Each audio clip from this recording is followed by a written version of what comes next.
the compassionate trainer, owner of Terry West Fitness. Thank you so much for being with me. Thank you for having me on, Jamila. So, again, we see in the news all the time these stories about how, in particular, African Americans tend to be so overweight, how African American women are among the unhealthiest demographic in the U.S. And on the one hand, I go, is that really so? On the other hand, I do kind of look around. I guess there's some truth to this. There is definitely truth, and in fact, according to the CDC, blacks are among the largest group of people who suffer from, high cholesterol and high pressure because we don't tend to get a lot of exercise. So yes, there is some truth to that for sure. And well, why is it? Why is it? I mean, there is. Well, I mean, a lot of there are some silly reasons, and then there are serious reasons. And one of the silly reasons to me among black women is oftentimes black women are so concerned with and beauty that curtails them from going to the gym. They worry about their hair not staying at the bar. They've spent lots of money on it, and they don't want to mess it up, so they tend to avoid going to the gym, working out outdoors. So they put beauty, over health. One of the more serious reasons, though, is minorities in certain areas, certain demographics of Los Angeles here, think they can't, so they resort to fast foods, McDonald's, Burger King, all these fast food places, and it's funny. What are some of the legitimate reasons that black folks might not work out? That's right. So what I was saying is that, particularly among black women, we tend to put beauty before health, and in that regard, we often tend to worry about our hair. We spent money on our hairstyles, and we don't want to mess those hairstyles up, so it keeps us from going to the gym, because we fear sweating out what we may have had done to it in the salon. So we don't want to waste that money, so instead we, will opt for the beauty aspect instead. So that's one of the more silly reasons. But one of the more serious reasons is that, black people find it difficult to stay in shape is particularly here in Los Angeles, in the inner communities. We tend to think that we can't afford to eat well. So we'll opt for fast foods, McDonald's, Burger King, and it's funny how oftentimes we'll go to those places, but we won't go to the healthy places, Pollo Loco, where you can get healthy, breast meat chicken and black beans.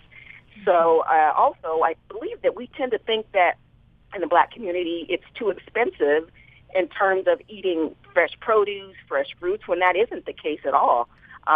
We have several Trader Joe's grocery stores here. You can get, bags of kale or Swiss chard for like $2 a bag, and, that'll last a few meals. It's a couple of basic reasons that, people just think that they can't afford it, or they put beauty before health.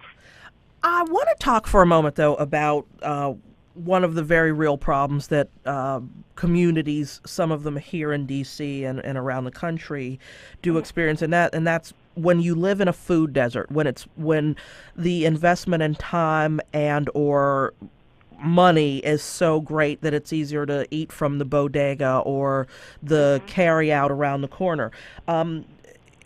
If you live near a Trader Joe's, that's great, but if you have to ride public transport and to get to somewhere where the produce is fresh and it's more than just a couple bananas and an apple, disproportionately folks who live in rural areas, African American folks who live in very confined cities, might have to deal with that. Is that so in LA? I have to admit my LA geography is not particularly good.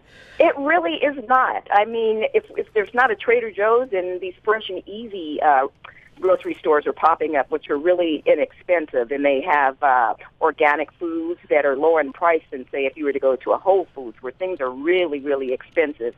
So we have the ability to, to shop at healthy food places and save for instance, I were in your area and I did have to travel outward to go and get those foods, what I would do is, maybe go ahead and take that little trip over the weekend, a day out of the weekend, and shop for what I need and bring enough back to last me the week. I mean, we're talking about your health. So to me, it's important enough that you would take that 30-minute or 40-minute trip or whatever you have to do, see it as an investment in your health. So at Terry West Fitness, I imagine that it's more than just the physical expression of health. I guess you probably have to do some, some mental work too. Do you have the opportunity to really change people's minds as well as their bodies? Absolutely. In fact, one of my clients who has lost about 24 pounds since October, I just had her fill out a questionnaire about a week ago to ask her, how have things changed for her? And she says that, she's learned that it's more about the food and making it a total life change. And we hear that all the time. But it was because she was given the tools. Oftentimes we don't have the tools, so we don't know how to make it a lifestyle change. So I happen to see myself, as a tool or a vessel, and teaching people and educating people, not just training them, but explaining to him or her why this particular food works, why these nutrients work for you, why they will lower your blood pressure or your cholesterol. So it definitely is it's a mind-body connection for sure. I practice it myself, and I incorporate with my workouts, a couple of days out of the week I'll go ahead and take, a yoga class just to get recentered and not make it all about a hardcore workout, but to really take that yoga practice into the gym. Even when I'm breathing and I'm lifting weights, I'll do mantras actually to help with my breath work. So it really is a mind-body connection. One of the things that I know I personally struggle with, and when we talk about knowing so much that we know nothing at all, I know I'm supposed to eat better. I know I'm supposed to exercise more. The job that I have means that a lot of times I'm sitting and reading and thinking very hard and digesting dense material, and then I look up and I go, oh my God, I forgot to eat. And then there's a pizza place right next door, and there's a pastry shop 2 doors down, and I could go the 3 blocks over to the salad place, but how do you get one out of the rut of working so hard that they just, I know what I'm supposed to do, I don't do it. Help me. Well, that's where accountability comes in, and that is where a personal trainer or a coach comes in handy. When I create meal plans for my clients, they have to follow a certain guide. If they don't just eat arbitrarily, there's a certain time of the day, and if they think they're going to forget, that's where the beauty of the smartphone comes in. You set alarms and alerts to remind you to eat, and you take food with you to work if you think you're not going to be able to get out of the office. You pack your lunches in nice little microwavable, containers. It's easy. And then there's just the fact of, say you've done this for, say, about 6 weeks and you've lost weight. I mean, every time you are about to go next door to that pizza place, I would hope that you would think, man, I've done all this hard work. Am I really going to jeopardize that and sabotage what I've accomplished? So you really have to think about, where you've been and where you're going to and where you are, and just think you have to keep moving forward. You have to keep, it just takes, you never hear this word anymore on willpower, these 2 words, willpower, but it does take willpower. And to me, it's just not looking back and loving myself and the client to learn to love themselves enough to say, hey, what am I putting in my body? What is that cheese on that pizza? How is that serving me? How is that sodium, serving me? But to heighten my blood pressure, what is that thick dough doing, but bloating me and making me feel worse after lunch? I may not be hungry, but I'll feel lethargic, and that doesn't make me want to work any better, more efficiently. So, yeah. So I'm really upset. And I want to feel better. And I like that thick, doughy, gelatinous pizza all at once. I like chocolate. It makes me feel better. Don't I deserve a treat? Absolutely, absolutely. In fact, I give my clients, one day a weekend for them to eat whatever they want on that one day. Not go crazy up into the 5,000 or 4,000 calorie marks or levels, but whatever you want. Yes, you can have that chocolate ice cream. You can have that pizza. You can have whatever you want on that day. But when you get back to Sunday or Monday, you're going to get right back at it, and you're going to flush with lots of water while you're cheating on those weekend meals. So, yes, absolutely. You get a break so that you don't feel so deprived. And, in fact, just to mention myself and how I've dealt with that, as a bodybuilder, I have to be really rigid. I haven't done a contest since 2010, but when I did, that was my treat on the weekend. I ate clean the entire week, every single hour of the day, and then I treated myself on the weekends to pizza, a burger, ice cream. But I knew I had to get right back on top of things, that next day. So you do deserve a treat for your hard work. Mm-hmm. But not every day. But not every day. So, again, I work in an office. Usually I need to go out to eat. And I have to admit, even, again, I know I'm supposed to bring my lunch. I know I'm supposed to have healthy snack options in my desk. But when everybody is, somebody's always bringing in a pie or a cake. And then I want to go out. Let's say I actually am not starving and I can think about what I'm going to eat before I go and just get some food in me. Eating out sabotages a lot of people, I think myself included.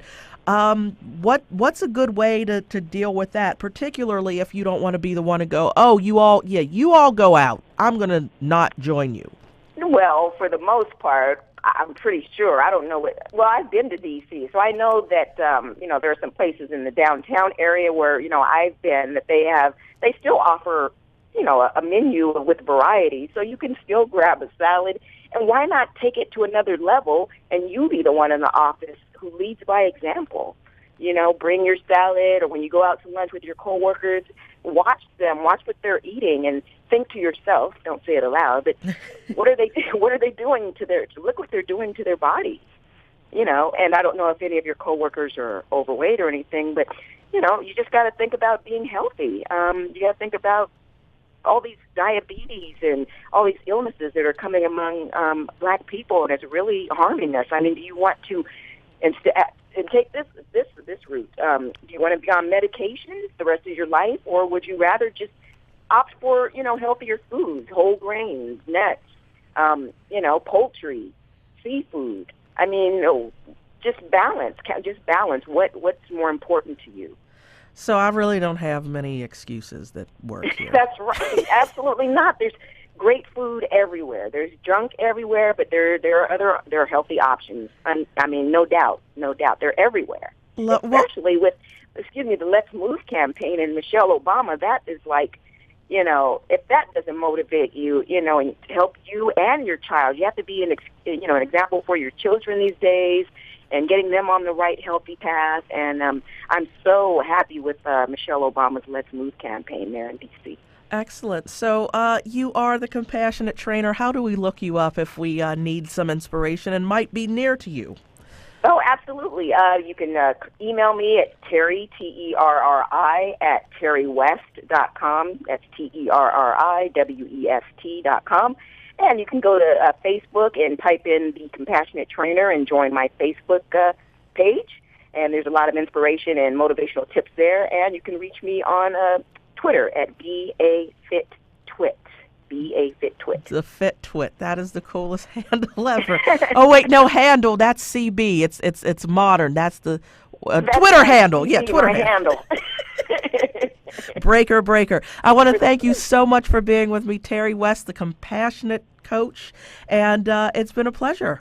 Thank you for having me on, Jamila. Anytime.